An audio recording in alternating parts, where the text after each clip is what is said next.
Dennis always wanted to bowl. And he had a great theory on bowling that if you're bowled all day from one end, then you should get half the wickets that fall. And he wanted to bowl all day from one end. Terrific competitor. As a bowler, anyone that can run in and bowl close to 100 miles an hour and bowl outswingers, then because the majority of batsmen are right-handers, he's going to get wickets.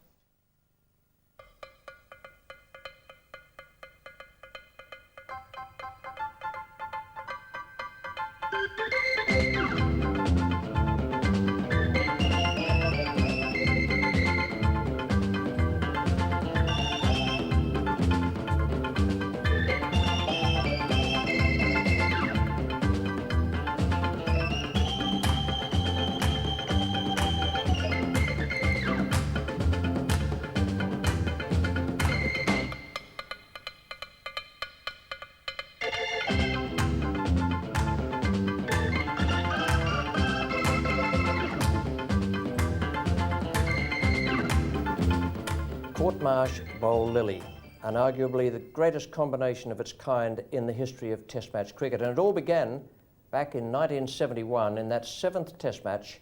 The victim was John Hampshire. John Hampshire, the first victim, Marsh bowled Lillee. Just got one introductory question for you, Dennis. Did you make him or did he make you? Well, I think, I don't remember the wicket that well, but I think that he actually made me, because it was the start of a very, very interesting time for Marsh and Lillee, and also for Australian cricket. I think he would have been a great bowler. He may not have got 355 victims and the keeper may not have caught 95, but no, he would have been a great bowler under any situation, no matter who was his captain, no matter who was his wicketkeeper, because he is of that competitive nature. Certainly, I think he helped me, there's no doubt about it. But certainly he was also always going to be a great bowler. The great thing about Marshy was that I always felt that if you were good enough to get a nick, then he was always going to capitalise. In other words, he dropped very few. Do you remember anything specifically that he put down? I do remember a couple. I remember one in, it wasn't in a test match, but it was in the West Indies, I think it was in Antigua. And he'd had a fairly heavy night the night before and wasn't feeling that well. And I think he dropped 2 in about the space of about 3 nicks. But that's all I can ever remember. I'll ask him about that at some stage. Now, that match actually had a lot of significance for Australian cricket because it was the first game where Ian Chappell was captain. Yes, and it was the start of a real, well, I think a very exciting era in cricket, for Australian cricket particularly. And Ian must have been as nervous as any of us in that game, being the first after Laurie had been dumped. But Ian took the reins and I think was probably the best captain I've ever seen. So although that was your first Marsh bowl Lillee, it wasn't the first one for you because you made your debut in the Adelaide Test match the week before, and John Edrich was the man who was your first victim, and I seem to remember somewhere you've classed him as one of the greatest prizes any bowler could ever have. Yeah, in my opinion. The reason for that is that I only played against him at the end of his career, and so therefore he must obviously have been better at some other stage. But at that stage, when I was playing against him, I found that he had such an incredible knowledge of where his stumps were. In other words, anything that wasn't on the stumps, he didn't play at, whether it be on leg side or on the offside. So the margin was very, very small as to where you could bowl to him to make him play. He'd play and miss and then just chew on that gum and stand there, hand on hip, chewing the gum, and not be perturbed by anything, any look you gave him, by having played and missed 3 or 4 in a row, and then he'd just go on and keep playing and nick and nudge all the way through for his runs. And, you know, it wasn't a pretty play to watch, but I rated him as the hardest ever to get out. Well, that was in the Adelaide Test. Now, what about making your debut in that game? You went across to New Zealand a year or so before, and you couldn't get a game early on there because Dave Renneberg and Alan Thompson were the 2 quick bowlers. You managed to force your way in, but it took you a long time to get into the Australian side. They tried a few others before you that year in 70-71. Rich, I was the last, I think, of all the fast bowlers in Shield cricket. I was about the 8th or 9th tried. And fortunately, maybe it was lucky last, but it was the start of a long career. At that stage, I mean, I couldn't have possibly thought that it was going to be, having been sort of last cab off the rank. Lillee nearing the completion of his over, bowling again to not. And another one caught. A good catch this time. A good catch by Redstart. Anticipating it well, the ball going low to him. I think a harder one to catch than the one he dropped an over ago. Lillee to Illingworth. Bowled him. Clean bowled, and that's tea.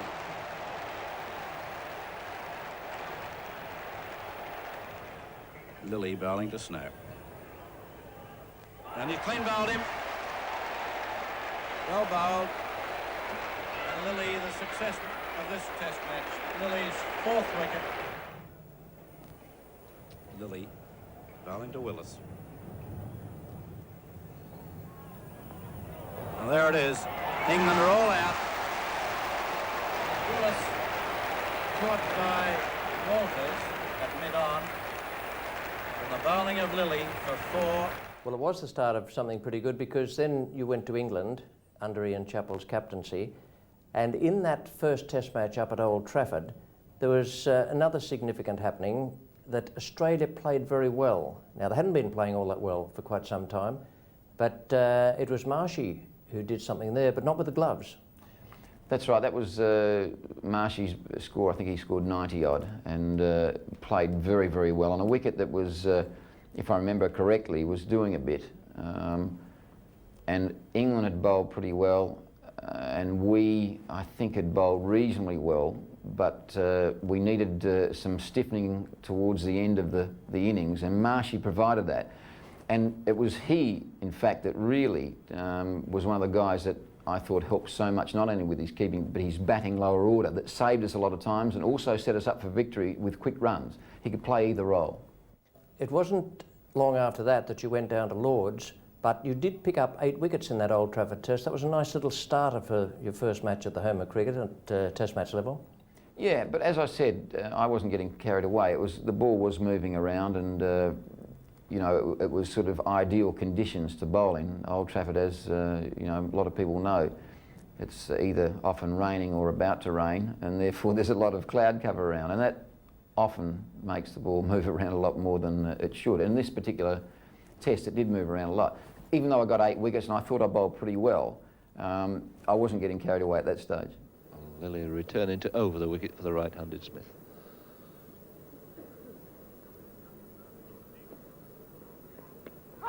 And he's out, LBW, and a big shout and jubilation there for Lillee.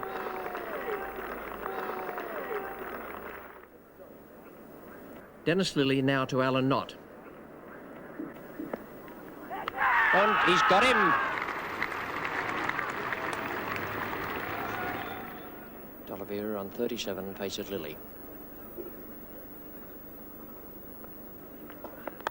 Out, caught, a brilliant catch by Watson, throwing it up in the air, and the first Australian victory this morning. D'Oliveira, the 4th wicket to fall. Dennis Lillee to Mike Smith. And that's it, a wicket for Dennis Lillee. Mike Smith flashing away at a good length ball outside the off stump. No problem at all there to Rodney Marsh. Down they go in anticipation of another edge. And it's it. Another catch for Marsh, having a field day out there, another little gentle tickle. So Lillee having a great morning there this morning. Chappell, what a great catch that was. That must be one of the best catches in Test cricket. Diving away to his right at first slip, behind second slip. Illingworth the man out, the 7th wicket to fall for England. Illingworth made 14, dismissed Cordy and Chappell, bowled Lillee. Snow should be quite immune from the short pitch ball from Lillee. It's fast bowlers union that operates in Test cricket will no doubt be in operation again today. Oh, that must be out. Must be out. It was absolutely plumb, and Lillee now has 5 wickets today.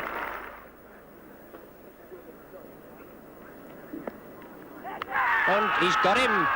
What a great performance. An inconclusive stroke played by Gifford. It's just flicked his glove on the way through. Lillee has taken 3 wickets in and over. There are 9 England wickets down for 234. Gifford fending away outside the leg stump there, just flicking off the glove. And what a remarkable performance by Lillee. 30 overs, 7 maidens, 6 for 66. He's taken all 6 wickets to fall today for 36 runs. Sometimes it's the little things that shape a test match contest. When I was at the commentary box end at the Stretford end at Old Trafford, the test match before Massey's test, I looked out and there was Roscoe Edwards of the Australian side and Massey practicing in the nets.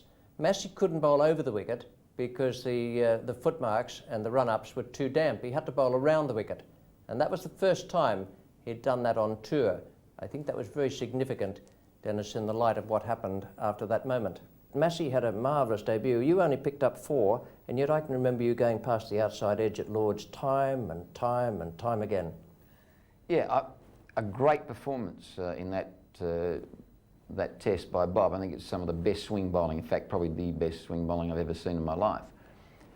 Well, at the other end I really thought that I bowled as well as I've ever bowled and end up with 4, but I mean you wouldn't want to take one of those wickets away from Bob. It was just such a great performance. So there's 3 slips waiting there for Dennis Lillee. Ball, what a good delivery that was. Now that really was a splendid ball, as you'll see in a moment on the playback. There aren't too many batsmen who would have been able to play that with the middle of the bat. It started drifting into the right-hander. Lillee just moving in now, the foot landing, and the ball slanting towards about middle stump, I should think, and watch it cut back and past the outside edge of the bat.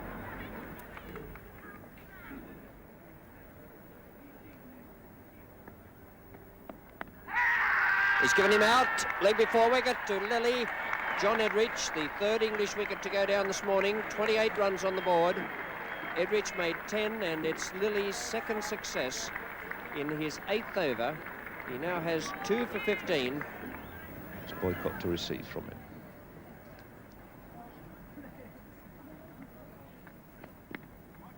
And he's out. Well, that is bad luck for Boycott. Allowed that ball to bounce onto the pad. It dropped down and once again just knocked off the off bail. We've seen it twice today. Greg Chappell got out in a similar fashion inside edge and just knocked off one bail, and now the unfortunate Boycott out in a similar way. The only difference being that he didn't attempt to play a shot. And that's it. So, I mean, I guess I was lucky to get 4. Nothing had gone right for Australian cricket for quite some time. All of a sudden you've played better at Old Trafford, now you've slaughtered them at Lord's. Yeah, it was a start, there's no doubt, the start of a revival for Australian cricket. But more than anything else, it was a confidence in the team that I'd not noticed from when I first came into the test. Bear in mind, Laurie had been dumped, Ian was the new captain, everyone was feeling their way. Cricket in Australia was at a low ebb, and all of a sudden, here's guys sort of walking around fairly confidently and chatting confidently about the game, and you'd start to feel a total confidence in the team. Well, you went from the Lord's match up to Trent Bridge. And this is Lillee now to Luckhurst. Oh, and that comes back, and he's out LBW. Playing a shot at it, whipping back at him, keeping low.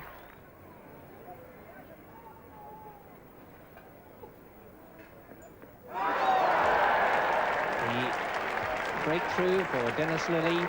Mike Smith, the man out now, the 4th wicket to go down with the total at 111. Might have got a little inside edge onto it.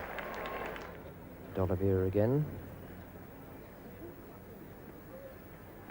Has given him out. Umpire Rhodes at the bowler's end has raised the finger, and that's the breakthrough for the Australians this morning. D'Oliveira, the man out, LBW to Dennis Lillee for 29.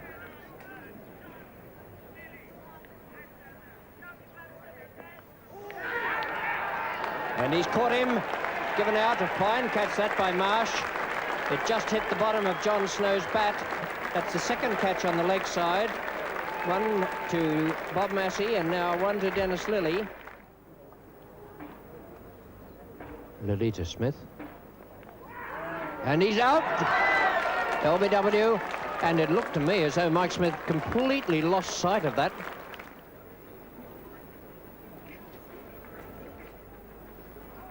Oh, end of Parfitt. And that, I should think, was a very good ball indeed. It finished up as a drawn game. And then on to Leeds. And I've noticed in the statistics of the game that you had 1 for 7 in the second innings. Was that to do with the state of the match or the pitch? I think it was called fusarium. It was amazing, this particular test, because I'd been watching a game, a one-day game, on the box from London about a week before the game. And I noticed the ball was sort of seaming all over the place, and it was really not ideal conditions for a one-day game. The wicket square was totally green and grassy. We got to Leeds the day before for a practice session, and I walked out there, and there's this 8 foot by about 28 feet, brown as your coat, wicket area, and the rest was lush green. I sort of thought something going on here, but you just think, well, this is a test match wicket. I was only young in the game. Then we went across the practice area, and the practice wickets were exactly the same. And then I started to wonder a bit, having seen the green wickets the week or so before. As it turned out, the blades, I think, had been turned down a fair way on the roller, and we had a quite exciting pitch. It turned from the first ball, I think. That's out, caught behind. Parfitt looking in some dismay at umpire Constant. Ray Illingworth is taking strike, and Lillee has him LBW.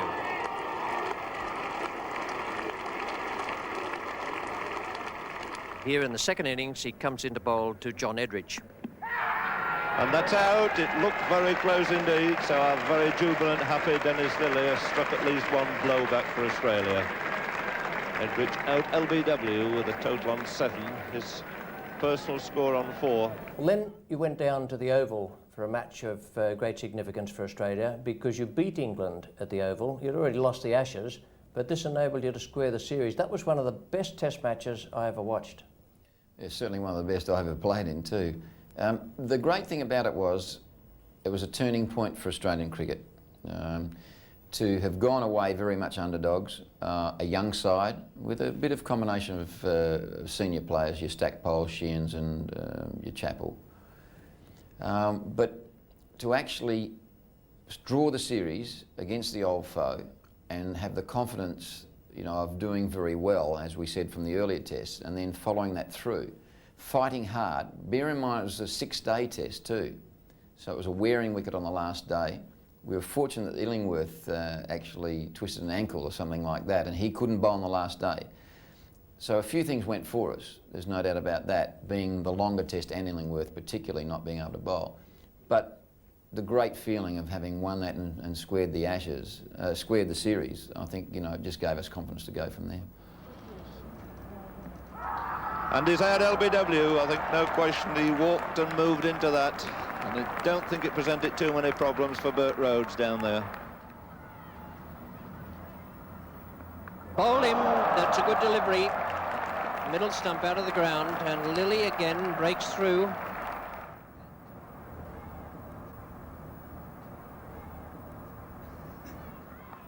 It's out, first ball, caught by Greg Chappell at third slip. Australians reverting once more to Dennis Lillee from the Vauxhall end, coming into John Snow, looking for the extra pace here. And getting that through, and Snow's out, caught behind. Marsh taking a very comfortable catch. That's the first ball from Dennis Lillee in this new spell. Dennis Lillee now into Alan Knott. And Rodney Marsh takes the catch. Bowled him. Edridge trying to pull his bat out of the road. Dennis Lillee to Peter Parfitt. Bowl him. Lillee again gets through Parfitt's defence, and that looked to be a very good delivery. It might just have found inside edge. And that's it. He's caught behind, going for another off drive. Was Tony Greig perhaps carried away a little bit there?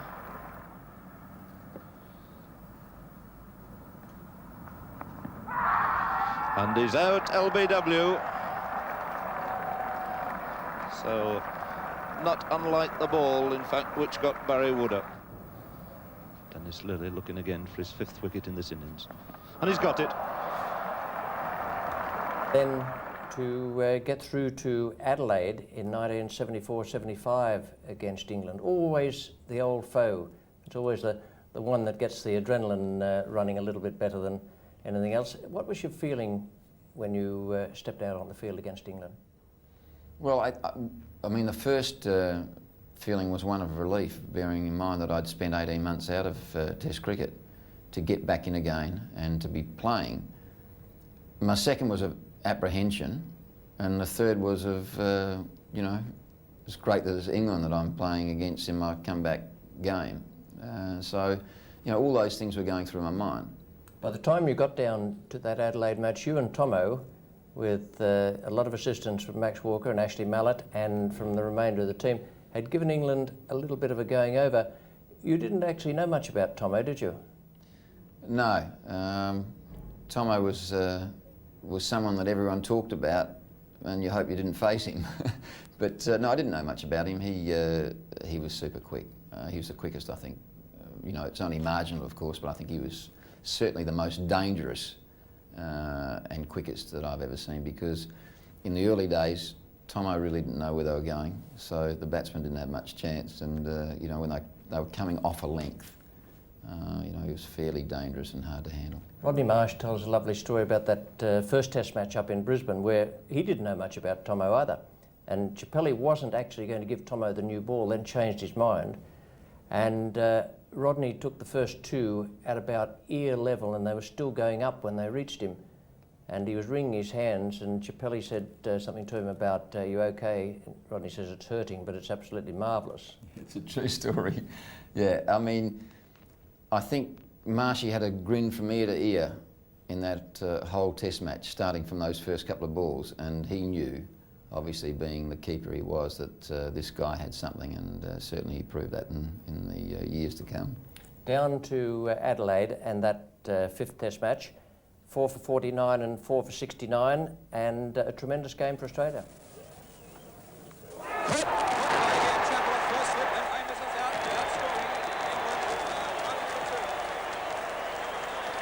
Amos is out. Caught Ian Chappell, bowled Lillee for no score. England 1 wicket for 2. Lillee to Lloyd. Caught. Yes, he's out. Lloyd is out for 4, caught by Marsh off the bowling of Lillee, and England 2 for 19.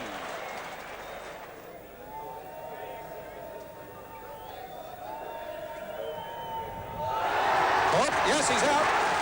Greg is out for 19. England 5 for 130. Greg out. Caught Marsh, bowled Lillee, and Lillee has 3 for 40.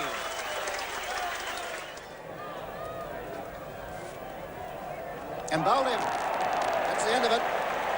Arnold clean bowled by Lillee without scoring. Willis 11, 5 sundries, all out 172. What? Yes, he's out. Amos is out without scoring. England 1 for none.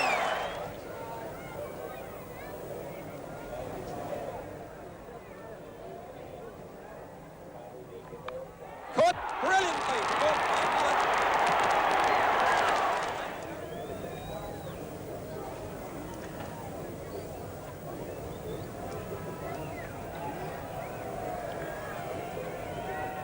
He's cracked that one. Jenner's underneath it. He's out. Straight to Jenner. The man was placed there, so Dennis is caught Jenner.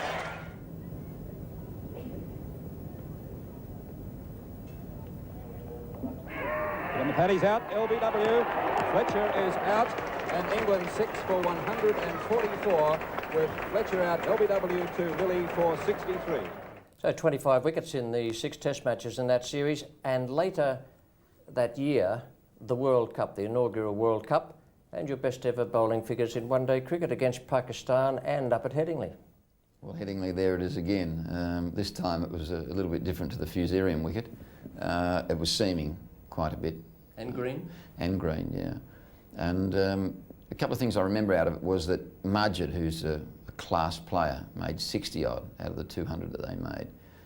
And the other thing is that a bet that I had with him some years later, because all you could see with Majid was this beautiful flashing grin and flashing blade, and this old hat, this old, what do you call it, like a bit sweat stained. Sweat like stained, a jackaroo's hat. yeah, and but always looked very good on him. I guess because he was such a good-looking player and good-looking guy.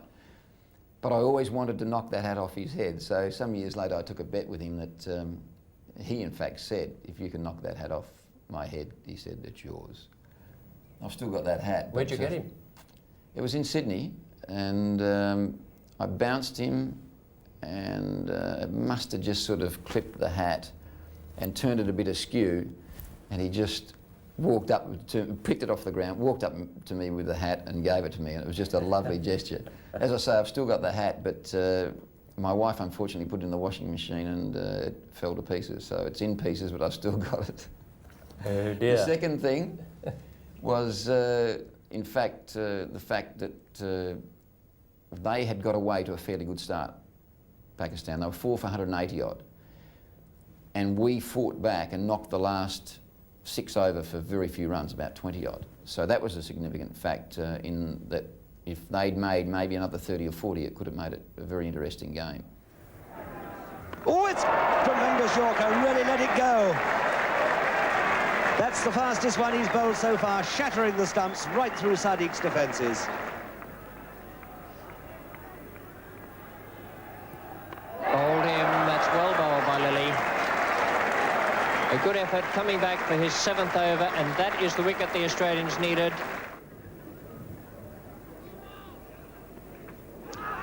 They're all going up. Lillee's got another.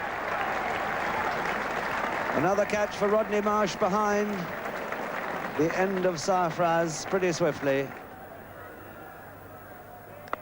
It's in the air. Max Walker is coming round under it, and there could be trouble here. Oh, what a blow. Walker has caught it. What a catch. And that is it. The last ball of Dennis Lillee's 12th over has ended this game. And that was an important one for us to win, to get into the finals. And in that final, you bowled and ran around the field, but possibly the most memorable thing about that final, apart from Clive Lloyd's innings, was your batting partnership with Jeffrey Robert Thomson. Yeah, there's a few things come out of that final. It was an exciting game. The first thing I remember about it that was significant was that we finished at 9:15, I think it was, at night, which was quite incredible.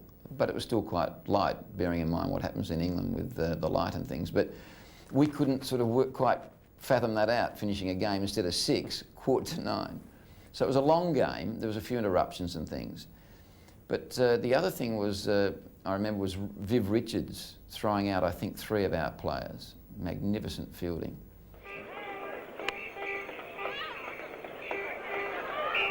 And very close, yes, he's run him out. So Clyde Lloyd, come on. A throw there from Viv Richards, a delighted Viv Richards. And Alan Turner, slow to set off, was ambling through, thinking he was safely home. But the speed, mobility of Richards tricked him in the end. Andy Roberts.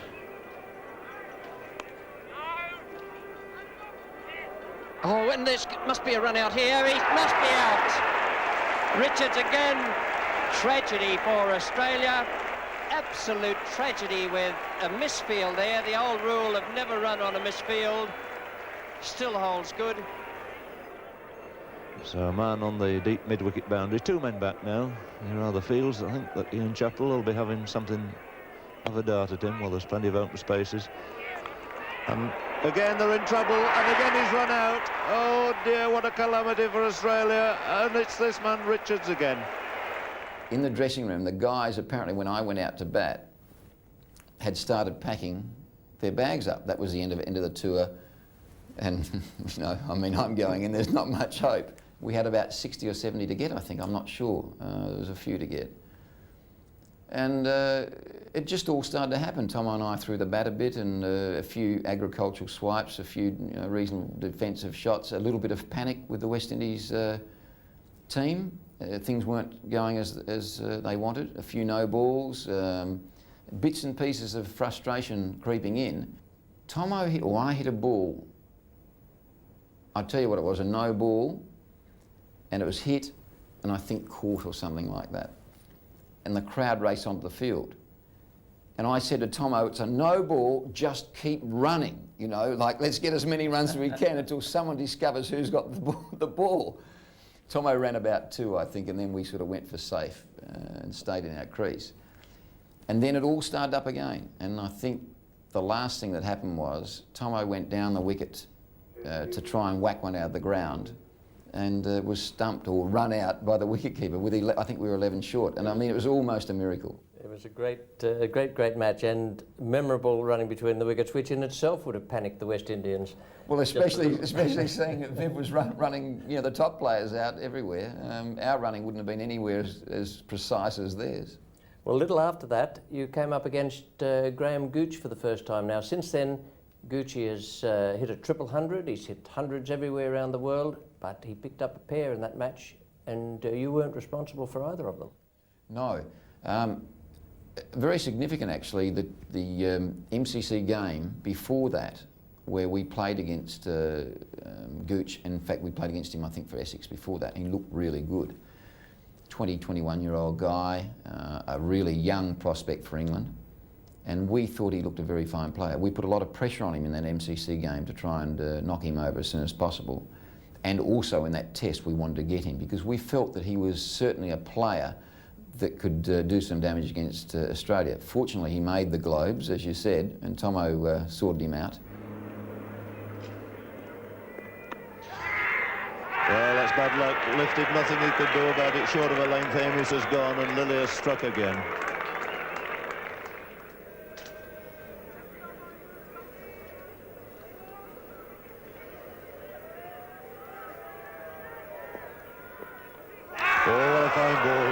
What a fine ball.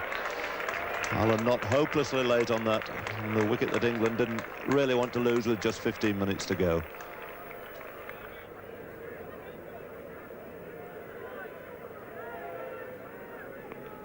And that must be fairly close. Yes, that's out. Error of judgment there by John Edrich. He's been flashing at balls 2 and 3 feet wide outside the off stump, and then decided to pad up to 1, which was very close indeed.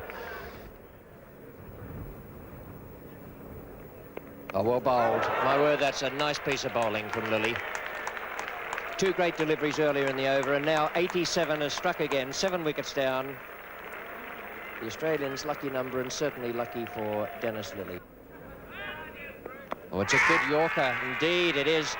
Not at all sure that John Snow didn't get a touch to that. Keith Fletcher now. And that is a comfortable catch, but it was almost put down by Walters. Nothing difficult about the catch. It's the 5th wicket to go down.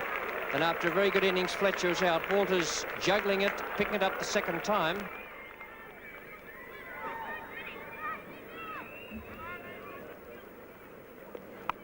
Oh, it's a good catch. A lovely catch there by Doug Walters, away on his left-hand side.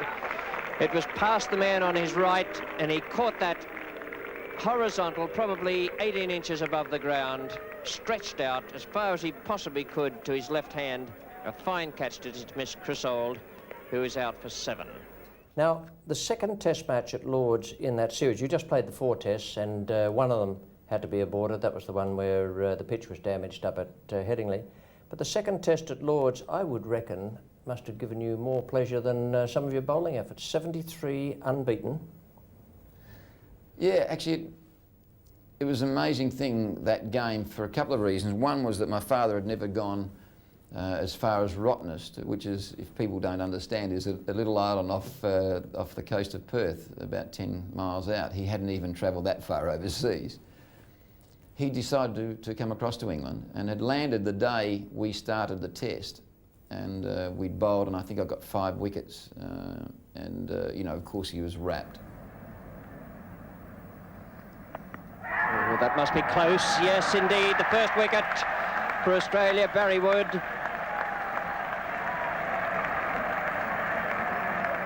And Dennis Lillee gets the breakthrough.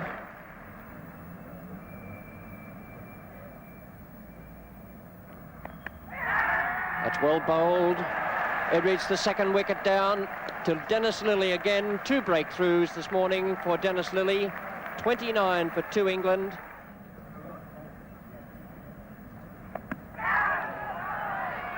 And he's given him out, and that's the 3rd one to Bill Ali. And Amos has gone again for yet another naught, and Lillee is a man who's done the damage. And I must say that looked pretty plumb from here, and Amos falling again to Lillee, the 3rd Englishman out on 32. And that's it, caught behind. Little Snick heard all over the ground here. Dennis Lillee claims his 4th victim. England rocket to 49 for 4 with Gooch caught by Marsh with his score on 6. So Lillee bowling again to Amos. And that's it, he's caught him in the slips. And that's going to hurt. That went very quickly. I don't think he took it right in the middle of the hand, but safe as ever, Greg Chappell. 4 for 84 and 1 for 80, but I reckon you'll have got more pleasure out of what you did with the bat. 73 not out. Yes, certainly. I mean, it's every tail-end batsman's wish to make a good score, and you know, that was a good score. And I also rubbed it into the guys, of course, that I was not out, so it was a century nipped in the bud. But the significant things I think about that particular innings was that we were in a lot of trouble, 7 for 80 or something like that. Ross Edwards was in, and he'd got a few under his belt, but I stayed around with him for a while. He made, unfortunately, not 100, but 99. And when he departed, he said to me, you know, get your head down, see what you can do. And Ashley Mallett came in, and we sort of hung around for a while, but I was red inks at the end, so not a century, but I almost claim it as a ton. Dennis Lillee has an extremely low grip of the bat. That bottom hand is right down pressing against the blade. That's a good hit, a big hit. Right over into the crowd. First 6 of the match. A good blow from Dennis Lillee. It's a splendid stroke off the back foot. Stroke of a real batsman.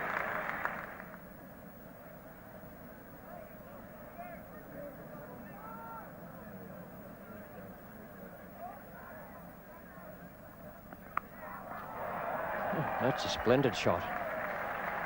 Picked that up off his toes and clipped it away in the air. It landed some 20 yards in from the boundary.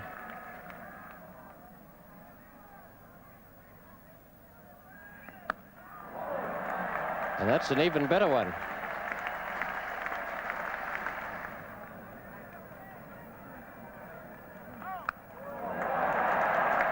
What a great shot from Dennis Lillee. A magnificent 6, hooked away, over square leg. A really great stroke.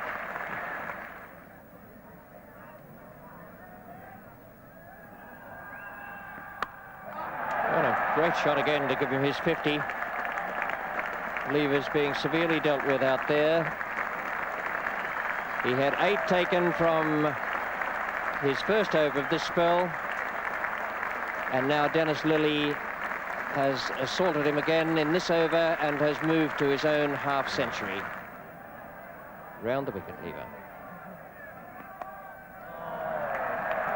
Another classy stroke, and John Snow's not going to be able to cut it off. So Lillee goes to 56. And that swung high into the crowd. It's a big 6 by Dennis Lillee. And what a day he's having. That big 6 over mid-wicket, taking him into the 70s on 72 now. His 3rd 6, and the score going on to 263. Well, the 3rd test at Leeds and the 4th at the Oval. You picked up wickets there as well. And this, I sense, must have been tremendous satisfaction for you in the light of the injury you had, and all the conjecture must have been in your own mind as well that you might not come back from that. Were you feeling strong at this stage?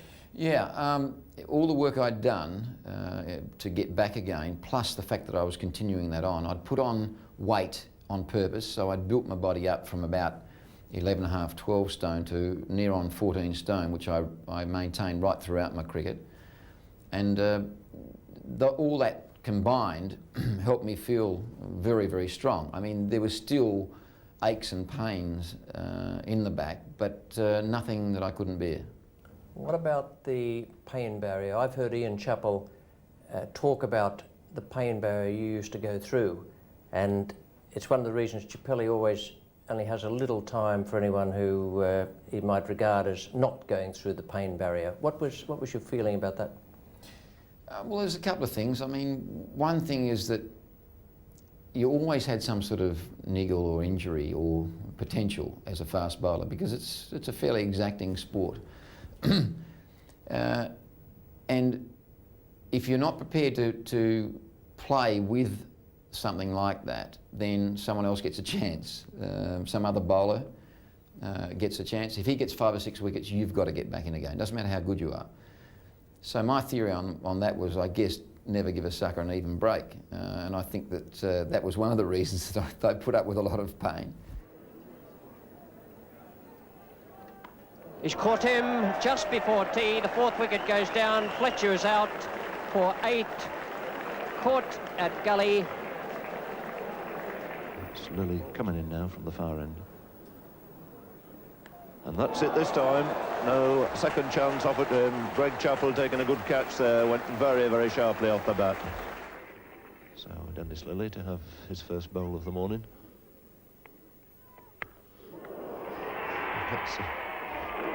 Oh, would you believe it? That's the second fine catch. Seemed to all intents and purposes that Thomson wasn't going to get anywhere near that at all. Tremendous leap in the air, pulled it out of the sky with one hand. There's pain and pain, and I guess in a way too, I can remember when I was a young kid, and this may have some significance because people's pain barriers are different, they say. But as a kid, I never ever had needles when I was having a filling done, which a lot of people sort of freaked out about. But I'd rather put up with that sort of small pain for a little while than the sort of numb mouth for about 3 or 4 hours. I couldn't catch up on my eating or anything like that. But you know, it didn't bother me that much. I could put up with pain, bits of pain from time to time, knowing it was going to be short and sharp, generally, like that example of the fillings. I think that might explain exactly what Chappelli was talking about.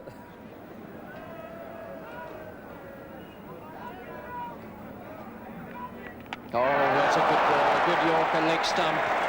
And the 5th wicket down, and that's the one the Australians wanted, David Steele, who's had a pretty good series here.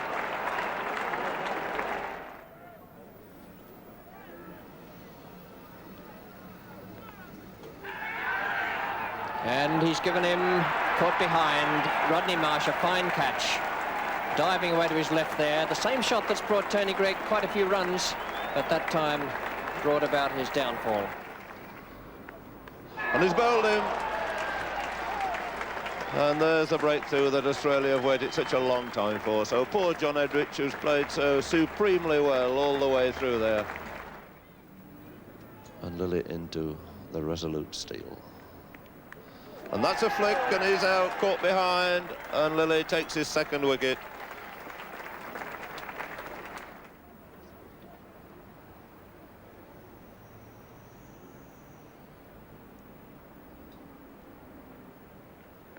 Has bowled him. Little variation of pace that held that back a bit. Graham Root clean bowled by Dennis Lillee with his score on 77.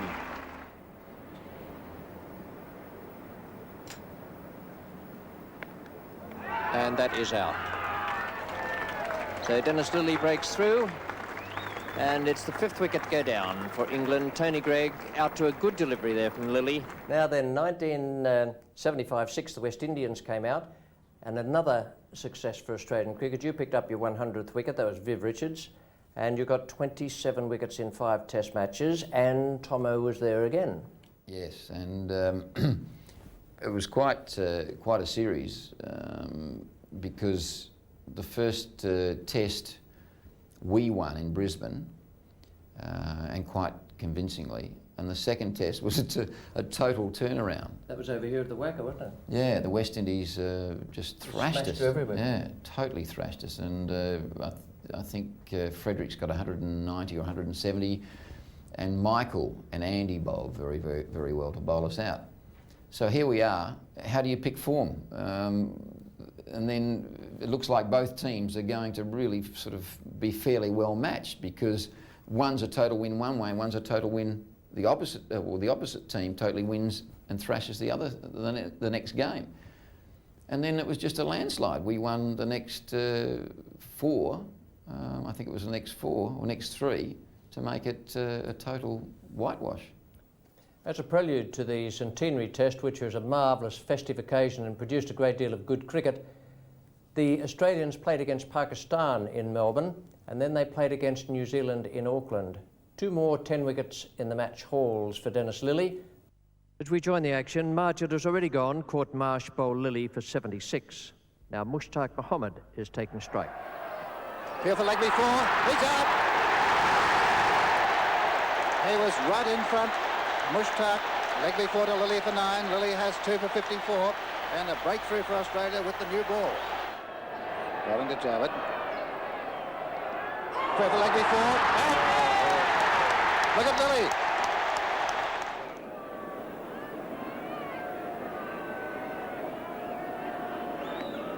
Beautiful, she's out. Yes, he walked. Imran caught Marsh. Bowled Lillee for 5. Lillee 4 for 72.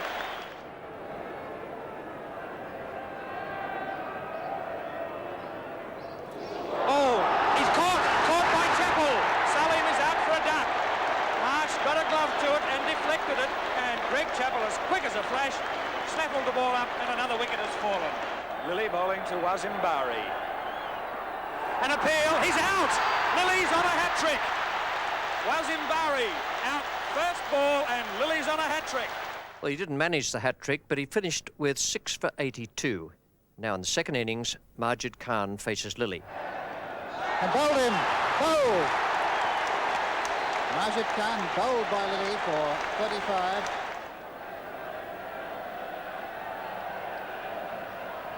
Courtesy, yes, he's out. Greg Chappell, he doesn't miss them. Appeal this time, this could be close, he's out. Well, I think that even Asif Iqbal was waiting for that finger to go up that time. That one really kept low. Appeal for the court behind, that's out, yes. Kazim not satisfied about that, although an appeal by all of the Australian players. Kazim caught Marsh bowled Lillee for 1, 9 for 145. Tremendous performance, 6 for 82 and 4 for 53 in the game against Pakistan, where Australia won by a massive margin. And then in the game in Auckland, 5 for 51 and 6 for 72. A nice way, in fact, to move into the centenary test match in Melbourne. What about that for a game of cricket?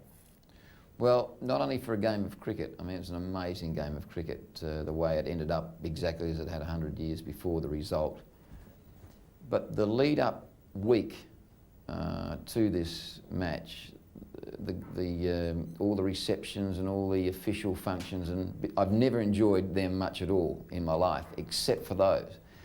Because at one of these functions, I can remember there was everyone in the room, Bradman, Larwood, Linwell, Miller, right to Storky Hendren and all these guys that I'd only read about, most of them, and they're all in this one room, and it was just almost eerie. You almost expected a big bearded figure to just all of a sudden walk through the room and everyone look.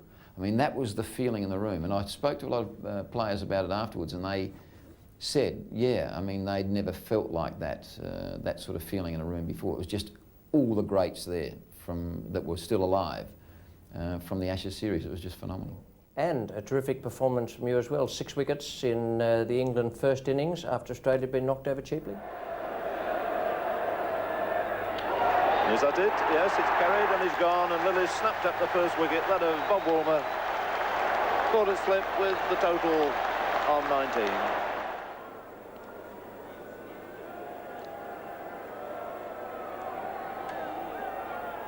And chance and caught, yes, by hooks.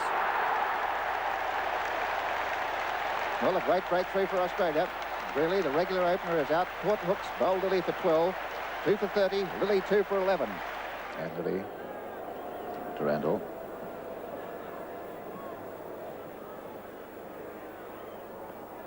Well, that one he reached and he's caught behind. Yes, he's out. Randall, a very fine edge. Caught Marsh, bowled Lillee for 4. Lillee now bowling with the southwesterly breeze. Lillee perhaps has not swung the ball very much in this particular game. He's made it go off the seam, but he'll be bowling a cross-hole towards the slips. And he's happy to go. Off like a shot, Chrysaor. First ball, lifter, a little touch, caught behind. No problem at all for Dennis Lillee.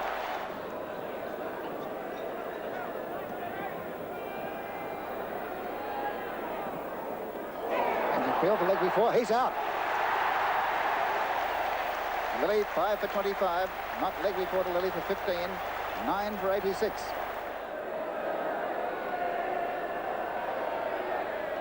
And a chance, he's out, it's all over. Marsh again, a brilliant catch. Marsh has taken 4 catches, England all out 95. Lillee 6 for 26, one of the greatest performances of his career. We were knocked over in the first innings for 130 odd, and I just always remember going back to the hotel we were both staying at, both teams, and seeing most of the English players in the bar having a couple of quite confident ones with smiles all over their faces after the first day's play, and quite rightly so. But then the next day, when we knocked them over for 95, I looked for the same players to exchange a smile in the bar, and none were there. So they obviously were displeased with that performance. But it set the game up for a great game, one that we thought at that stage would only go for maybe 3 days, but went to the wire because the second innings, you know, we batted very, very well and made 400 odd and set England 460. And a few things happened in that. Well, it was a great innings from Marshy as well, which enabled you to get up to the declaration point. There was that, and also Rick McCosker had been hit by Willis in the first innings and dragged the ball on in sort of having his jaw broken and falling. And one of the gutsiest things I've ever seen a Test match was in the second innings. He didn't open, obviously. He's got this wide jaw and can hardly walk through the pain and everything. And Kerry O'Keefe opened, but it got to a stage where Marshy was not out and going along very well, and we really needed a few more runs to really make it hard for England, set them a reasonable total. And Rick McCosker appeared and walked out there with bandages all over his face and sort of faced up, hardly really able to sort of look down at the bowler. And of course the bowler that was charging him was none other than the bloke that had decked him in the first innings, Bob Willis. And there was 2 or 3 bounces in the first sort of half a dozen deliveries, which the MC crowd gave the raspberry to. But the great thing about it was that McCosker hung in there for quite a while. Marshy got some runs and the tail sort of wagged a little, and set up a chance for us to try and bowl England out over the last day and a bit. What about Derek Randall? Randall, you can't forget, as I say, many things in that game. It had everything. Randall's innings, 170 odd, was one of the all-time great digs. The guy, through caution of the wind, attacked and gave it everything and played a brilliant innings. And he got quite cheeky in it too. I've got one memory of him where you bounced him and he bounced down onto his backside and caught his headgear as he came up and then bowed. Sort of doffed the hat and bowed, yeah, and said, you know, good afternoon, Mr. Lillee, or something like that. I mean, he's just, he's full of beans. And the great thing about it was that he played the game, I thought, as basically as it should be played. Went out there and attacked from the start, and reckons that take everything to the bowler and give it your best shot. And that's what he did every time he went out to bat. And how's that? It's out, yes. Well, Lillee has that tremendous ability to do it after a session. He comes back from a break and he takes a wicket immediately. He's done it in this match And that was a beautiful ball. Oh, beautiful ball, and that goes a shout, and he's gone, and Fletcher really got a good one there, and that's what happens when you're out of touch. This man there now old, he's one of the biggest hitters in the game if he gets going. He can really crack them. Lillee bowling.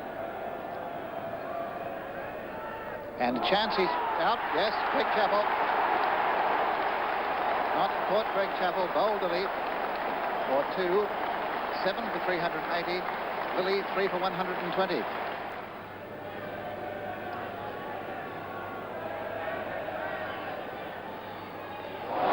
That's it, the overpitch one.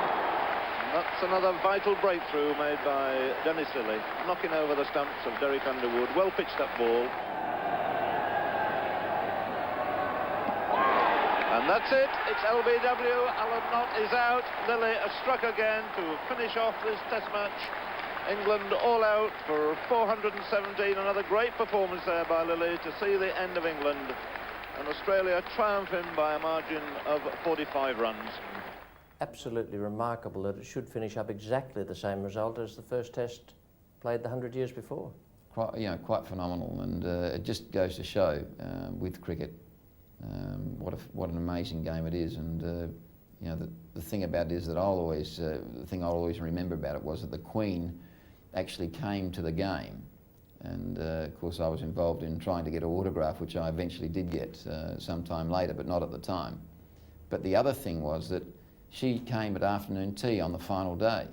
And at that stage, England had been looking like they were going to do it. And of course, our excuse was that we couldn't let her come all that way and see her team struggling. So as soon as she left the ground, then we wiped them up. Can you just fill us in on how you asked for the autograph? I thought you might ask that. Yeah, what actually happened was, I actually really wanted her autograph. I mean, I admire the royal family, and I'm a bit of a royalist, and so I sort of fronted her with an autograph book, and she sort of, more or less said, I can't, and sort of looked around at the crowd saying, basically, that if I do it for you, I've got to do it for everyone everywhere I go. And I mean, I almost felt like saying, well, I'm not going to see you over at the MCG pub to get the autograph, so now's my only chance. But of course, you can't do that. But the terrific thing about it was that it was organised later, that there was a photograph of the actual incident, and she signed it, so that's pride of place in my bar. You had a match in Perth just a couple of years later where you picked up your 100th wicket against England. It was Mike Brearley, and you also had a little confrontation with him out in the centre there. Was that the aluminium bat? That's exactly the one I meant. I thought you'd bring that up too. Yeah, the test was held up because of it. The amazing thing about it was that I'd gone through the right channels and asked if I could use the bat. And the answer I got through the official channels was, there's no reason why you can't use the bat, because it doesn't state in there anything about it, a bat having to be wood or anything like that. So I was officially getting the okay without them actually saying, yes, do use it. So I used it in the first test against the West Indies, because in those days, or that particular series, we played West Indies, England, West Indies, England right the way through, 3 tests each. Nothing was said in Brisbane, except all the players just about hit the ground laughing when I hit the first ball with the clank. But in Perth, it was all held up and stopped and not allowed to use it, and replaced the bat with a wooden one, and then the rules were changed. So, yeah, there was a bit of a problem with an aluminium bat in Perth. I seem to remember you said clank. My memory is it was more of a clunk. Well, it depends on what tensile of aluminium you have in there, Rich. At any rate, just on the aluminium bat, it hasn't taken off, as one would say, but it did produce, at least at Lord's, the stricture that bats in future had to be made out of wood rather than any other materials, plastic and aluminium or tin or whatever. Sure, it changed the rules. In fact, I think I was responsible for another rule being changed when I had that bout of sickness in England. I had the double pneumonia and came back from that, and I had to change my shirts all the time to stop getting the sort of the cold back through in and rekindle the problem. So I don't think the MCC were too pleased with those couple of changes, but those things, I suppose, are part of Test cricket. With all those rule changes, you could be on your way to becoming an administrator. I doubt it, Rich. All right, 1979-80, Australia against England, the third test in Melbourne, 11 wickets in the match. Young man.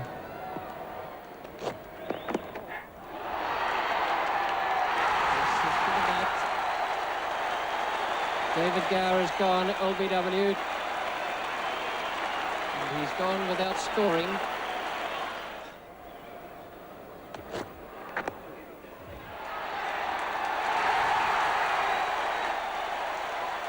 So Lillee has struck again. His second wicket. Botham has gone for 8.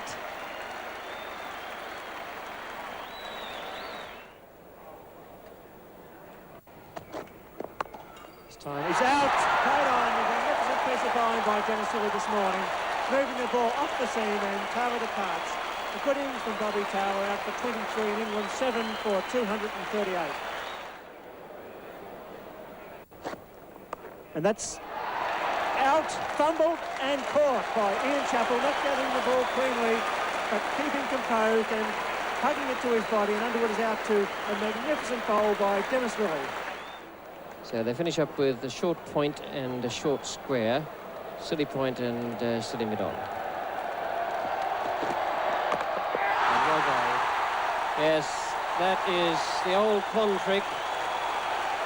A lovely piece of thinking there by Dennis Lillee. It's his 200th wicket in Test cricket. And congratulations from all out there. A great fast bowler, and he's turned in a splendid effort here today at the Melbourne Cricket Ground. 200 Test match wickets for Dennis Lillee.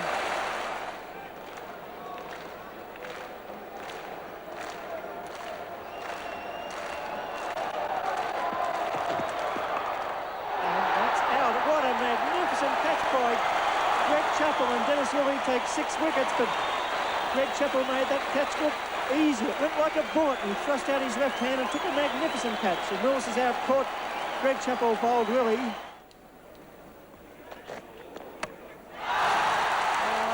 That's the one. Now that really was a fine piece of bowling, because Lillee has been bowling leg cutters to Boycott and Gooch, and he brought that one back sharply from the off. Oh, he's a great thinker. Oh, and he's bowled! He's bowled David Gower. Loose shot, the pull shot was never on.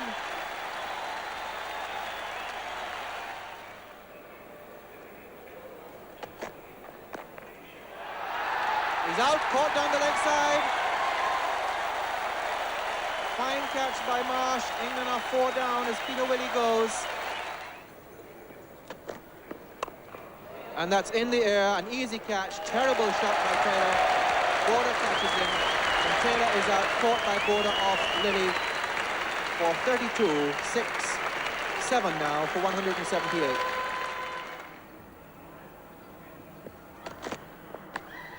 And that's out, brilliantly taken by Rod Marsh. Dennis Lillee's 5th wicket. 6 for 60 and 5 for 78.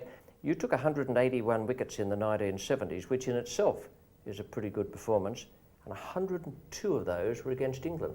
Apart from the fact that you got 10 wickets in the match, it was one of the 4 occasions where you took 10 in Melbourne. Now, you never got 10 in Perth on your own ground, but you did it twice at the Oval and once in Auckland. Did you like Melbourne? I think it gets back to what I was talking about before, earlier on, and that was that often if you bowl on wickets that are very helpful, you tend to mentally just relax a little bit and expect it to happen. Whereas whenever you go to Melbourne, which is, you know, notoriously, or has been notoriously a dead wicket over the years, a very good wicket to play cricket on, quite flat, or Adelaide, then you tend to know you're in for a really hard match and you're going to have to bowl super well to get results. And I think you just try, it's not so much try that much more harder, or much harder, but you concentrate, I think, a lot more knowing it's going to be very hard. But if you put the effort in, you will get results in those, on those wickets. 23 wickets in 3 test matches there, and that included your 200th test wicket. You went past your grey-haired correspondent at some stage later on, but that was your 200th select band there, and that success didn't keep on going, did it? Because you went to Pakistan. Yeah, an incredible thing it was. I felt at that stage I was probably bowling as well as at any stage in my career. And then there was a tour to Pakistan on the way to the centenary test. And having got 20-odd wickets in 3 tests against England, all of a sudden I struggled to get 3 wickets in 3 tests against Pakistan. And they were in the last test anyway. And I can remember bowling to poor Bruce Laird, who couldn't get a run on the tour. And here's me, not being able to get a wicket, bowling to him in a practice session at the back at Faisalabad during the test. And I finally beat Bruce with 1, and it hit the off stump. But Bruce said you couldn't count that, he said, because A, it wasn't in the game, and B, because I hadn't had a test wicket at that stage on the tour, and B, he said it came off so slow it wouldn't have even knocked the bail off. Nice line. Centenary test at Lord's, an unsatisfactory match in some ways because of rain problems and covering problems, but still a great occasion? Great occasion.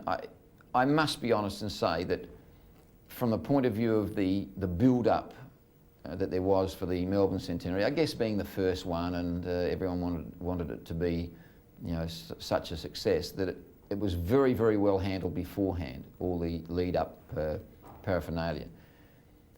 And the game itself was such a spectacle and such a great game that I guess this was a bit of a letdown with the weather and all the bits and pieces. And coming straight on the heels of the other, it wasn't new. So, yeah, it was a bit of a downer game, really. It wasn't the spectacle it should have been and wasn't the exciting match it should have been. He's gone. Ray Bright has picked him up. That was a good delivery. I'm not sure there was very much Graham Gooch could do about that. Lillee to Athi. Oh, dear, drugged it on. So Lillee strikes. What a power this man is in the land. A little bit unfortunate there, Bill, I think. See, he's just removed the leg bail and inside edge on, and England 41 for 2. Athi goes for 9, bowled by Lillee.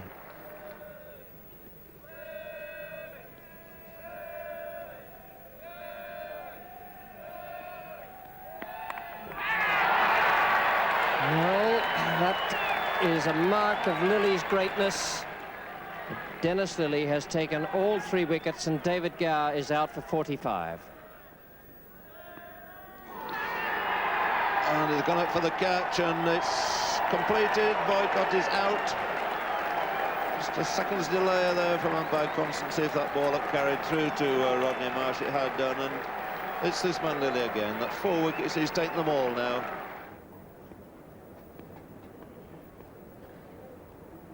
Lillee to Gooch. And that's LBW, no question at all about it. And Lillee's gone mad out there. Racing around, punching the sky.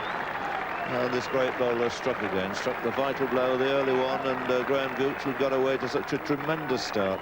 Let's go back to an achievement against the Indians, where you actually went past that Australian wicket-taking record. Chetan Chauhan was the man, and you had him out in a no-ball not long before. Didn't have long to wait. No, I think there was a lot of apprehension at that stage as to whether I'd get a wicket to pass the record, and the no ball was a real letdown. But for it to come, as you say, it came up almost straight afterwards. I think it was Yardley caught it, and all of a sudden I can remember just looking up, because we'd discussed it, you and I, at some stage before, looking up at the commentary box, and there's you waving well done, which was very, very nice. Yes, that was a great moment, and one very much appreciated by all of us. Now, also in that test match, there was an astonishing incident. That was when Gavaskar tried to persuade Chetan Chauhan to walk off the field with him after a disputed LBW. Yes, Gavaskar hadn't made many runs in the series, and all of a sudden he'd got away for the first time. He had 70-odd on board. And I caught him in front LBW, but he was, I guess a lot of it was disappointment, but he claimed that he'd hit the ball. Well, the umpire had given him out anyway, and so I and a few other players showed him where the dressing room was, because he'd obviously lost his way in all the drama. But that wasn't the end of it. He decided he was going to take his bat and ball and go home, so he went up to his batting partner, and they both walked off to the side of the MCG to go into the dressing room, only to be confronted by their manager, who said, you know, you go back out there or you're on the first flight home, I guess. I won't say it's a great moment in cricket history, but it was one that was solved by whatever terms the manager used. Now, the next occasion on which you were to meet up with England was in the 1981 series. And that one's gone. Gooch this time, picked up at first slip by Graham Wood. And the Australians have struck 13 for 1 England. A good delivery that from Dennis Lillee.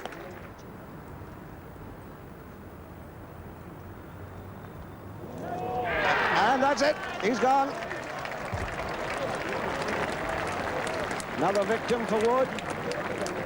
And Woolmer is out for naught, and this is a great morning so far for Australia. I would think Dennis is around three-quarter pace at the moment, compared with some of his bursts in Australia last summer. He's gone. Now that's a good catch. Nice anticipation there from Graham Yallop away to his right-hand side.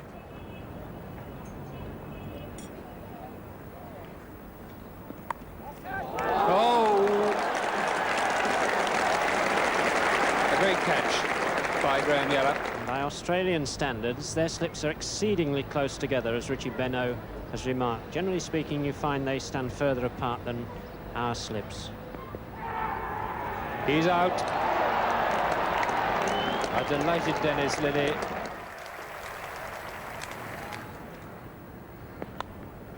Oh, well caught. Well caught. A fine piece of work that.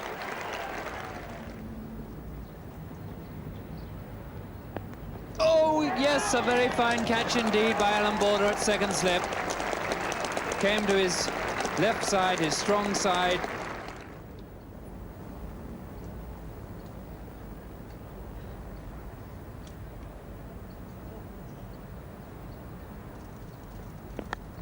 And that's in the air to Trevor Chappell, and it's safely held. Good field placing that from Hughes, and good bowling from Lillee. In the first test match at Trent Bridge in that series, 8 wickets for you. In the second test at Lord's, 3. He's gone. That is it. Well, never underestimate Dennis Lillee. His comeback spell in his second over. It is the end of a boycott dream, of getting a century in his 100th test match. Lillee to Goa.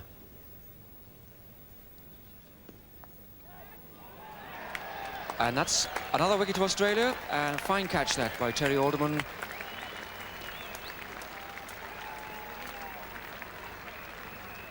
There's Martin Kent, and there's also a man, Trevor Chappell, going out on the boundary. So now there is some urgency about the Australians' defensive tactics. Bowled, Lillee, another wicket, his third. Ian Botham's match, that was the test match at Headingley in 1981. The third game of the series, the Australians won the first test match at Trent Bridge by 4 wickets. The second was drawn at Lord's. Botham was skipper on both occasions, and he picked up a pair in the test match at Lord's. No longer captain for Leeds, given the axe, Mike Greeley brought in, and what about that for a match at Headingley? Australia make England follow on. They've done so badly, the Englishmen, that they've actually booked out of their hotel on that morning where Botham came out and made his onslaught. Just talk us through the onslaught. Amazing turnaround in the game. I mean, we were basically ready to go too. But I think what happened was he decided that cautioned the wind and he's on a hiding to nothing, he's just got to go out there and have a go. He played some great shots and he played some very ordinary slogs that he got away with. He got them, they would go over the top of slips, or it'd go top edge somewhere, or just over the top of a fielder. You know, I'm not being critical, but it was one of those innings that anything could have happened at any stage. He probably could have been out. But the surprising part, and he played a lot like that anyway, but this particular time he had an ally in Lillee, who really we just sort of didn't fancy could bat much at all. And he made 50 odd, and the combination of the two, they put on some huge total that was enough to give them a lead of about 120.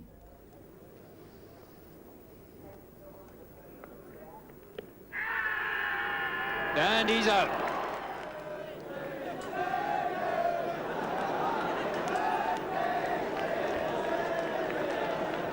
Little birthday present there for Dennis Lillee, given by some young admirer down on the fence.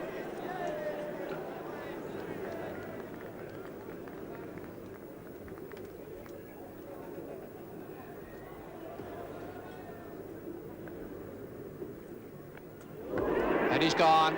Rodney Marsh, that was a good catch.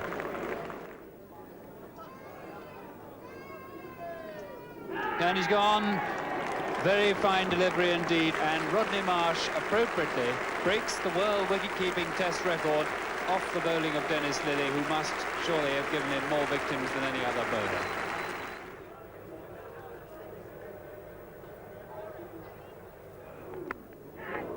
Oh, and that was as if he was doing it in catching practice, and Lillee takes his 4th wicket on his 32nd birthday, so he's another Australian hero, and England have subsided somewhat limply.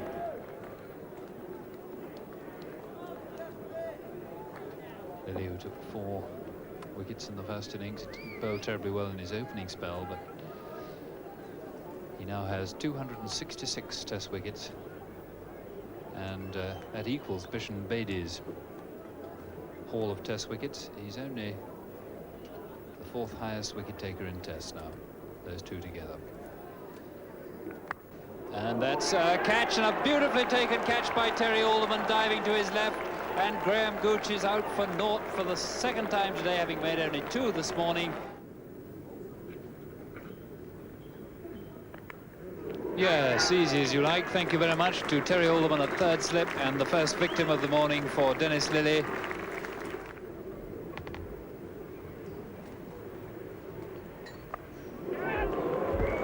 Beautifully placed. Now that is really good thinking.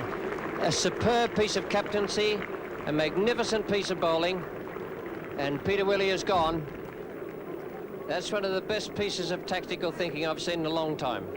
And what a nice way for Dennis Lillee to become the greatest ever wicket taker in the history of Anglo-Australian tests. Goes past Huey Trumble's record of 141. And then we had to make this 120. And all of a sudden, I think we were none or 1 for 50 odd, and Willis turns in this spectacular performance, and we're all out for well short of the total. It was an amazing game. What about the dressing room? How was that? Pretty tense. Pretty tense. And at the end? Not very happy. There was a few, you know, a few people very disappointed, obviously. I mean, there was a game we just should never have lost. And that could be out. It is indeed a wide one, and Balder's the man that does the trick, with the aid, of course, of Dennis Lillee.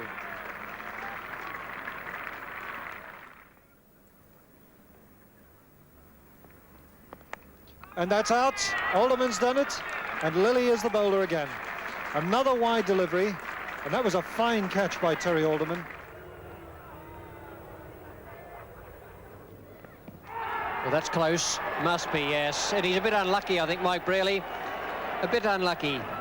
Kim Hughes now looking to his ace bowler to try and make the breakthrough necessary, and he's done it because Ian Botham has gone looking to play a little cut shot and could do no more than snick it through to Rodney Marsh, and Rodney Marsh, they're clutching the ball to his chest. That's the wicket they wanted, because England now are 115 for 6, and the great all-rounder Ian Botham has gone. And in the next test match at Edgbaston, down in a heap again, with Botham taking 5 for 1, following on the century made there at Headingley, and that has to be one of the most strange bowling performances and batting performances I've seen, because one moment Australia again had the winning of the match. All of a sudden Botham has 5 for 1. It was the same set of circumstances in that we were chasing a small total to win. And I think that what had happened was our batsmen, and the whole team for that matter, saw the same situation coming up and thought, you know, we can't blow it again, and I think froze and we blew it. You know, let's not take it away from Botham, he bowled super well. But I think it was more a case of us guys freezing, getting stage fright at the wrong time. That's close. Yes. Well, he missed Boycott, but he got Graham Gooch.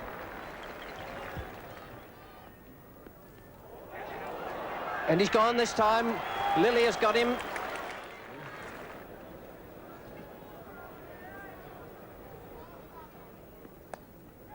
Oh, what a catch! What a catch by Ray Bright, and Lillee's on a hat-trick. Botham goes for naught. That could be the end of it. Hughes underneath it. Yes, Willis holding out for 11, and England all out for 231. So a last wicket stand of 56.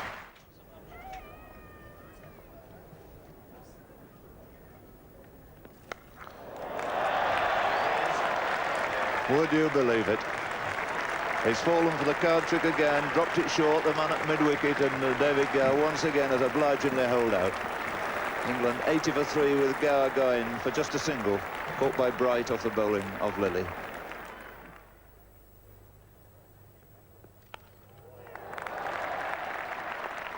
What a marvellous catch that is.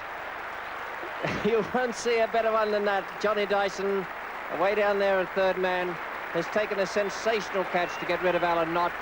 When you went on to Old Trafford for the following game, it was Botham again. And stage fright again. Well, Botham made 118, and our commentary box at Old Trafford is at the Stretford end, and I can still remember you bowling him a couple of bouncers, which he took off his nose, and they caught 10 or 11 rows back, a deep fine leg. That was a great innings. That was a superb innings from Botham. I think that was one of the best I saw him play. He took us on as he likes to, but this time he played beautifully, and everything was almost in the middle. It was a really class innings, and turned the match. I mean, those two balls, I can remember them clearly, where I thought, I've done him. He's going to top edge, and all of a sudden it was just, as you say, a few rows back. And of course he just kept going from there. Did he not whiz one past your nose as well? I think there may have been one or two that, yeah, and I think it was, I certainly didn't get it put out of the ground some rows back. In fact... accidental was it, or premeditated, do you think? I think it might have been accidental. Right. The sixth test match at the Oval in that series, 11 wickets for you. This is one of the Oval performances I was mentioning earlier. And he's gone. A little bit quicker, that one, and fraction more bounce. And Larkins, having just passed his previous best in Test cricket, 33, falls to Dennis Lillee.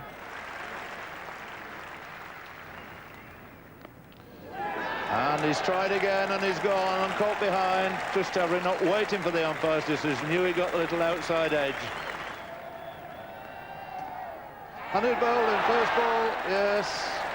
The new ball, error of judgment again. And Lillee strikes, he's now taken all 3 wickets.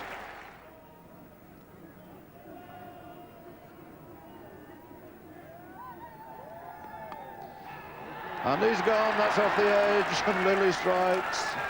Botham goes for 3 in a real dramatic collapse here at the Oval.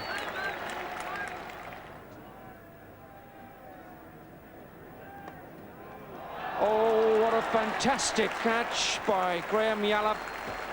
A magnificent catch. High to the right hand.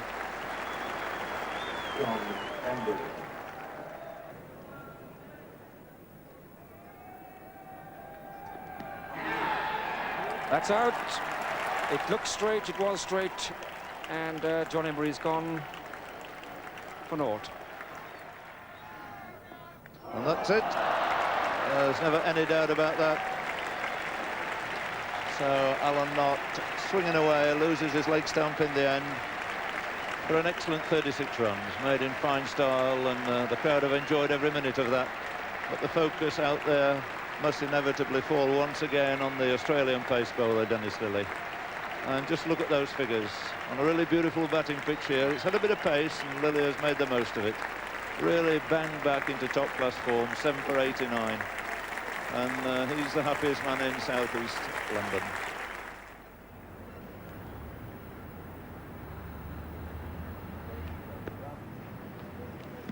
And very, very close, well worthy of a shout. And in fact, he's given him out. Some delay there by Barry Mayer. But finally, Boycott goes, and it's the old story, 100 in one innings and out for naught in the second. And he's got him. That's a good ball.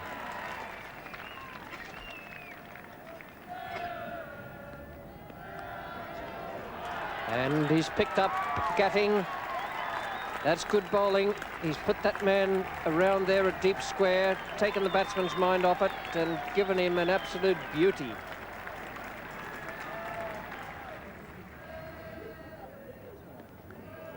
Oh, well bowled.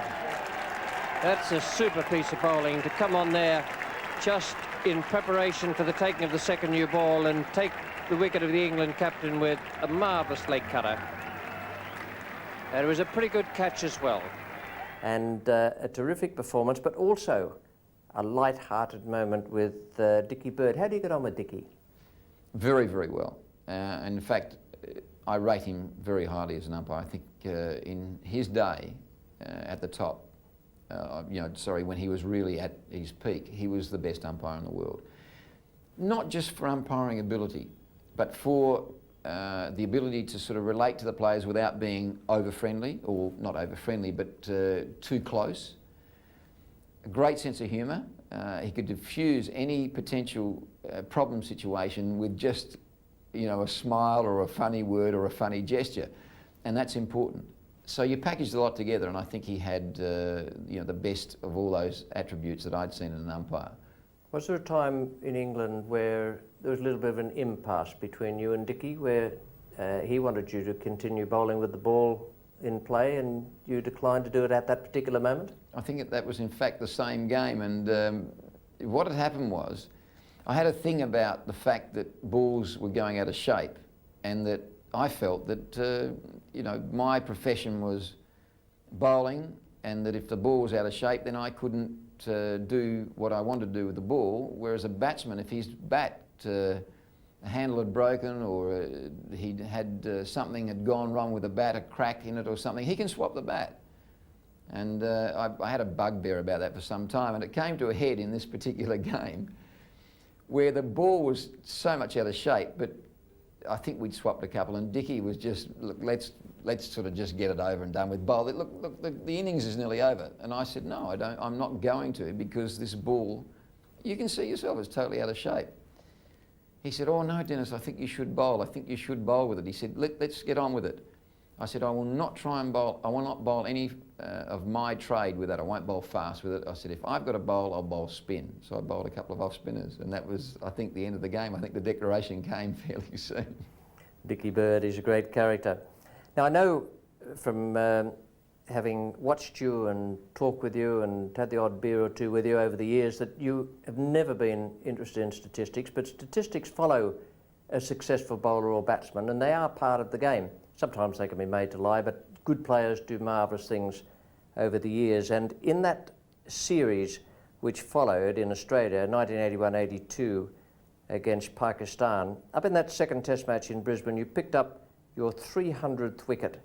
And for me, the most interesting thing about that is that it was in your 56th test, which was the fewest that anyone has achieved that.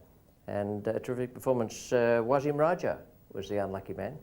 Yeah, I think while I'm not a statistical person, the one thing that I do, if I'm looking at statistics at any stage, I do relate to, and I think is important, is just that, what you spoke about then, and that is that a strike rate per number of tests has got to be the best way of looking at test players' ability, rather than average or whatever. And as you say, some of those can tell a lie. But I think overall, over a career, the number of tests versus wickets has got to be an indication of the player's ability.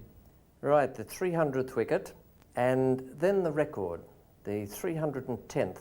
And I'll never forget this because I was sitting there in the commentary box watching it. For a start, it was a splendid delivery. It was the sort of delivery that deserves to take a record.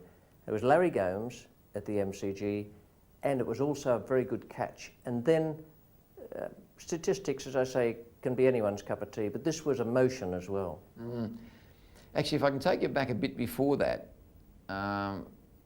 we played a test in Melbourne before the test before, and I was set, I think, to get that 1 wicket or 2 wickets to pass the record, and they'd bought Lance Gibbs, who held the record, out from Miami, hibernating in Miami, to come out and sort of do the presentation or whatever on the, virtually on the field, or, lunchtime, and he sat on his backside for sort of 8-9 days, and of course I didn't get a wicket in that test. I went wicketless.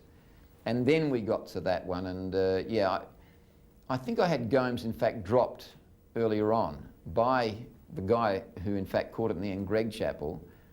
And as you say, this one, he'd made a few more runs, and Greg took quite a good catch. It was one that we'd planned going wider on the crease and angling right across Gomes with the slips a little wider, and it worked, and it gave me a lot of pleasure. But then I lost my cool. It was all too much then. I think I lost my way. I went down to third man instead of fine leg, and they were playing the national anthem, and it was quite an occasion. It did hit me more some years later than at that stage. Or I guess more than anything else, I was probably a little embarrassed at all the to-do at that stage, and didn't really, I wasn't thinking, so I ended up sort of going to no man's land. 10 wickets in the match. Well, the atmosphere electric, and Lillee in to bowl the last ball of the day. 39,000 on the first day, 44 on the second, 31 on the third, and 19 today. That's close. He's out, yes, he's got him. It looked out. Roberts getting across, and Dennis Lillee strikes. What a wonderful test match, and a great one for Dennis Lillee. That's close too. He doesn't offer a shot. He's out. Yes, he didn't offer a shot, the big man. And that's it. Blowing some men a bit off stump. To Holding. That's close. Got to be close. That's out. That's the match, and a great match for Dennis Lillee. 10 wickets in the match, and Big Bear, great victory for Australia. Brought back after being 3 for 8, and that goes down as one of the great test matches of all time. We'll take you now to a moment of nostalgia.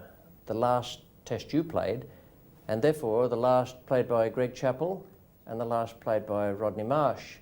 All three decided to retire at the end of that 5th test match at the SCG, 1983-84. Well, just what did it feel like? Well, I myself felt happy that it was the right time. I hadn't sort of picked up wickets early in the series, and there was talk of being dropped, and then I came through and got some wickets, and I'd already decided that I wasn't enjoying cricket as much as I had right up until that season anyway. So I decided. So I was quite relieved in a way that it was all over. But to have the other two go out at the same time, and all the bits and pieces that happened in that game, I mean, it sort of ended up being quo vadis, it was quite a production. I mean, there was records, 4 or 5 records broken, and I think Marshy and I, who started, once I started playing, he started a few games before me, but once I started playing, we played every test together except one, yet ended up with the same number of dismissals, 355. So there was a lot of freakish things happened, much like the centenary test and things like that happened in that last test, including Greg getting a final 100 and breaking Cowdrey's world record for the number of catches. And I mean, it was, I got a wicket in my last delivery, so it was all sort of quite almost a script-written finish for the three of us. No one would have believed it, particularly if the last wicket had managed to be Court Marsh bowl Lillee. Well, we didn't quite manage that, unfortunately. No, I think the scriptwriter went to sleep at that stage. I think he did. It's in the air to Alan Border. and a good catch by the man at second slip, and a very good outswinger from Dennis Lillee.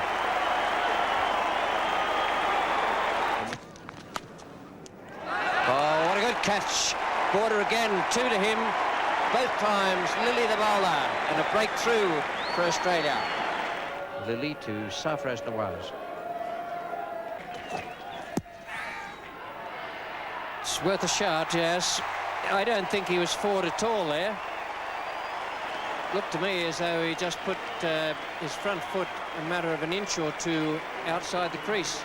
350 wickets to Lillee. Azim Hafiz faces Lillee. And he's gone this time. Caught Marsh. Bowl Lillee. 350 victims for Marsh. What a nice way to do it. Dennis Lillee is the bowler, and he comes in now to Salim Malik. Oh, that's a good one.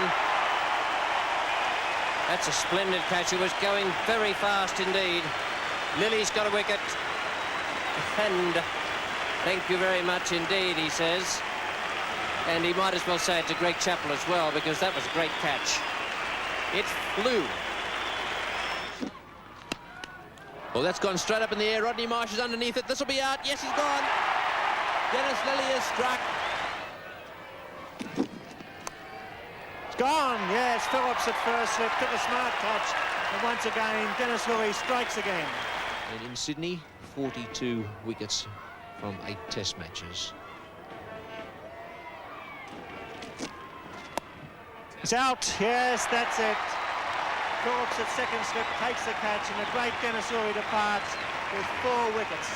Australia need 35 runs to win this test match, but what a test match it's been already, with Lillee and the Greg Chappell leaving the test arena for the last time as the big crowd here at the Sydney Cricket Ground stand. They all stand. Thanks, Greg. Thanks, Dennis, and goodbye. What a great moment for 2 of Australia's greatest ever cricketers. A very sad moment, but they're going out while they are still greats. It was a great moment of nostalgia, a marvellous moment. Knowing Dennis as I have done over the years, I know that he is one of the least interested in statistics, but here is what I think is a very unusual part of the statistical scene. Dennis Lillee's record over the years, there were 238 players caught, and 95 of them were caught by Rodney Marsh. That's just on 40%. That to me is quite astonishing, perhaps even more so the fact that he got 117 of them unassisted. 63 LBWs, 53 bowled, and 1 caught and bowled. Was it a lot of fun? It was a lot of fun, but Rich, I think that one statistic that really interests me more than any of the others is that I wasn't a very good catcher. I only got 1 caught and bowled. Yeah, it was a lot of fun, and I think more than anything else, more than the cricket side of it being fun, I think it was the other side. The fact that you know, you made so many mates, so many friendships, and I guess when it was all over, I didn't miss the cricket so much, the cricket side of it, but I missed the comradeship, and you know, those sorts of things. I'll always have memories of them, but the cricket was great, but so was the comradeship. Dennis, thank you very much.